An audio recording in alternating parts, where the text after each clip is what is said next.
El 10 de diciembre de 2020, la Sala Sexta del Tribunal de Justicia de la Unión Europea, el TJUE, dictó una sentencia en materia de contratos celebrados por consumidores, en concreto sobre la interpretación del concepto de consumidor en los contratos de juegos de póker celebrados online.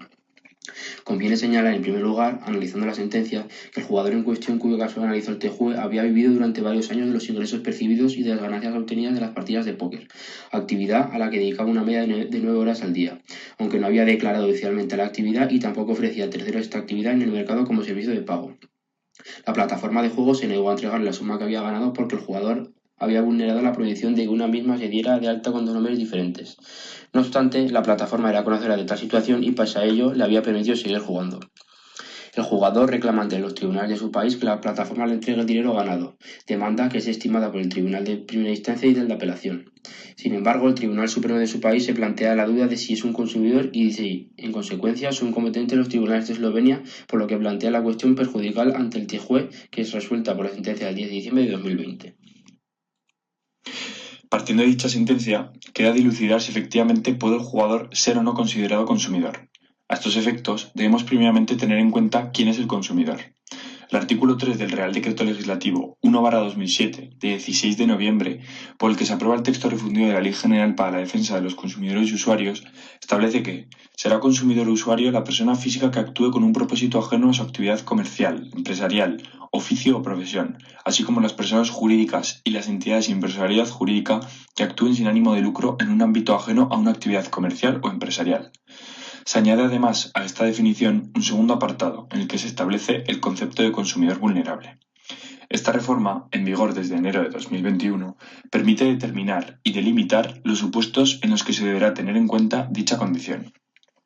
A su vez, la Directiva 93/13/CE del Consejo sobre Cláusulas Abusivas de 5 de abril de 1993 define como consumidor a toda persona física que, en los contratos regulados por la presente directiva, actúe con un propósito ajeno a su actividad profesional. A la vista de lo dispuesto en ambas normas, la LIPA de la Defensa de los Consumidores y Usuarios tiene una concepción más amplia sobre el concepto de consumidor, mientras que la Directiva Europea se ciñe en su definición a las personas físicas. Planteando el litigio, el jugador quiere ser considerado consumidor para poder litigar en su país, Eslovenia, y no en el país donde se encuentra domiciliada la plataforma que ofrece el juego online, la República de Malta.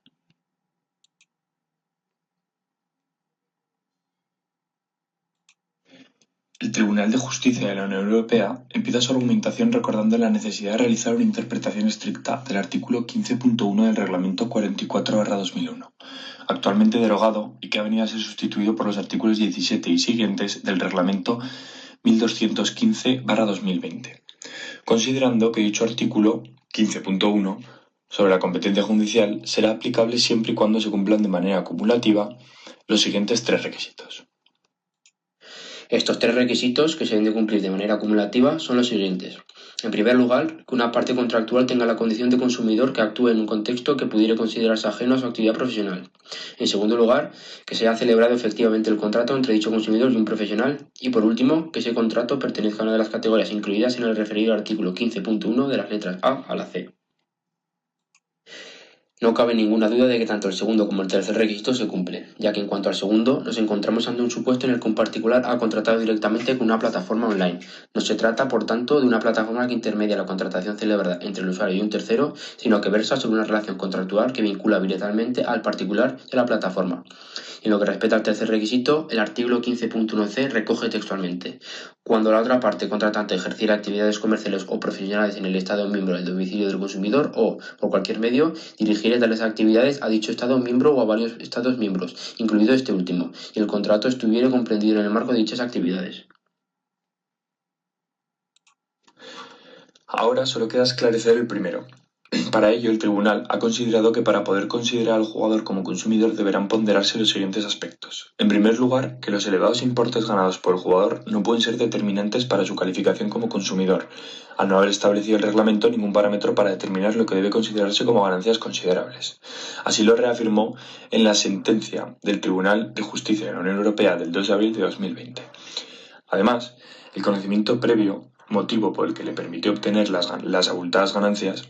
no puede ser considerado tampoco como determinante para establecer la condición de consumidor del jugador por entender que dicha condición debe ser examinada atendiendo únicamente a la posición que ocupa en un contrato determinado, sin que circunstancias subjetivas del contratante puedan ser determinantes. Es decir, se trata de darle relevancia al poder que en el contrato se le otorga al comerciante por su capacidad económica, dejando en un segundo plano la desigualdad que se podría generar del menor o mayor conocimiento del objeto del contrato. Dicho de otra manera, se atiende a factores objetivos, intentando relegar a un segundo plano los subjetivos. En tercer lugar, el tribunal entiende que la evolución de la relación contractual existente entre el jugador y el portal de juego debe tenerse en cuenta, solo pudiendo invocar la condición de consumidor por el jugador si el uso realizado tiene carácter no profesional y no adquirido con posterioridad carácter esencialmente profesional. En esta línea, para afirmar el carácter no profesional del jugador, el Tribunal de Justicia de la Unión Europea diferencia entre consumidores y profesionales y dice que lo determinante no son las condiciones subjetivas del contratante, sino el destino de la operación. El juez nacional debe tener en cuenta todas las circunstancias del caso susceptibles de demostrar con qué finalidad se adquiere el bien o servicio objeto del contrato y, en particular, la naturaleza de dicho bien o de dicho servicio. Conforme al derecho de la Unión Europea, es consumidor toda persona física que actúe con un propósito ajeno a su actividad profesional. Así, un abogado puede ser consumidor cuando actúa con tal propósito. En este caso, el jugador de póker buscaba lucrarse. Sin embargo, el hecho de que una persona celebre una relación contractual con la finalidad de lucrarse no excluye necesariamente su consideración como consumidor. Y es que, interpretando de forma positiva el artículo 3 del texto refundido de la Ley General de Defensa de Consumidores y Usuarios, cabe entenderse que el ánimo de lucro es un parámetro excluyente de la caracterización de un sujeto como consumidor, cuando nos encontramos en contratación realizada por personas jurídicas, de modo que no opera en relación a las personas físicas. Por último, la cantidad de horas que el jugador dedicaba a la actividad de póker, entendida como la regularidad de la actividad, es uno de los elementos a tener en cuenta para determinar el carácter profesional de la actividad del jugador. Sin embargo, dicho extremo no puede ser el único determinante y debe ponderarse con el hecho de que el jugador no ofrecía a terceros servicios vinculados con la actividad de juegos de póker ni había declarado oficialmente dicha actividad.